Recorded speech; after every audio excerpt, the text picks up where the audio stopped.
ভারতের ত্রিপুরার ডুম্বুর জলবিদ্যুৎ প্রকল্পের বাঁধ খুলে দেওয়া হয়েছে। হু হু করে বাংলাদেশে প্রবেশ করছে পানি। স্মরণকালের ভয়াবহ বন্যার কবলে ফেনী অঞ্চল। এরই মধ্যে বানের তোড়ে ডুবে গেছে ফেনীর ৩টি উপজেলা। পানির নিচে ফুলগাজী, পরশুরাম, ছাগলনাইয়ার শতাধিক গ্রাম।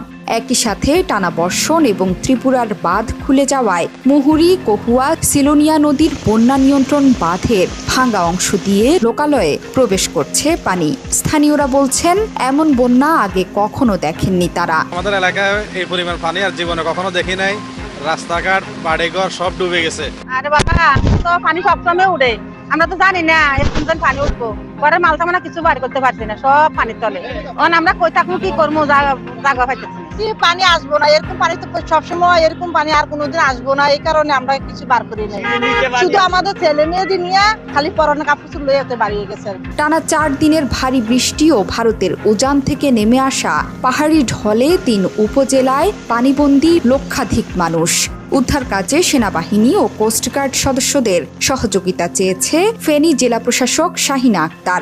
বৃষ্টি না কমলে পরিস্থিতির আরও অবনতি হবে বলে শঙ্কা ফেনী পানি উন্নয়ন বোর্ডের উপবিভাগীয় প্রকৌশলী আবুল কাশেম। তিনি বলেছেন, ইতোমধ্যে মুহুরী, কহুয়া ও সিলোনিয়া নদীর বেড়িবাঁধের ২৬টি অংশ ভেঙে লোকালয়ে পানি ঢুকছে।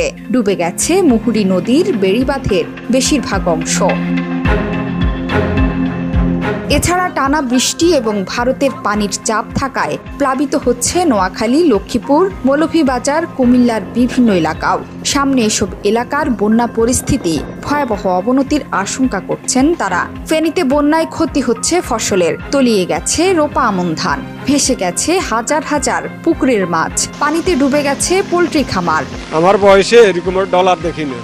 ক্ষতি হয়েছে বেরি বাসা আল্লাহ রাতে বেরি আল্লাহ ক্ষতি হারে বসে কথা। অত্র এলাকায় সবগুলো পুকুরের মাছ ভেসে গেছে ডলের পানিতে। ৪০-৫০ বছরের ভিতরে এরকম পানি আর দেখি না, এরকম পানি অনেক পানি হয়েছে আর দেখি না। মূলত ভারত থেকে পানির চাপ বাড়তে থাকায় পরিস্থিতি ভয়াবহ রূপ নিয়েছে। টানা বৃষ্টিতে ভয়াবহ বন্যা দেখা দিয়েছে ভারতের ত্রিপুরা রাজ্যে। এখন পর্যন্ত ৭ জন নিহতের খবর পাওয়া গেছে। নিখোঁজ আছেন আরও ২ জন। আর এই বানের তোড়ে ডুম্বুর জলবিদ্যুৎ প্রকল্পের বাঁধ খুলে দেওয়ায় বিপদের সম্মুখীন বাংলাদেশও। ভারতীয় সংবাদ মাধ্যমগুলো বলছে, ত্রিপুরায় ৪টি নদীর পানি বিপদসীমার ওপর দিয়ে প্রবাহিত হচ্ছে। এর ফলে নিরাপদে আশ্রয় নিয়েছে ৫,৬০০ পরিবার। ত্রিপুরার গোমতী জেলা ম্যাজিস্ট্রেট সামাজিক মাধ্যমে জানিয়েছেন, গোমতী নদীর পানি আরও বাড়তে পারে। এ কারণে ডুম্বুর জলবিদ্যুৎ প্রকল্পের বাঁধ থেকে পানি ছাড়তে হবে। তিনি জানান, বুধবার স্থানীয় সময় সকাল ৮টা৩৫ পর্যন্ত বাঁধের ৩টি গেটের মধ্যে একটি খুলে দেওয়া হয়েছে। আর ডুম্বুর বাঁধের গেট খুলে দেওয়ায় প্লাবিত হচ্ছে বাংলাদেশের বিভিন্ন অঞ্চল।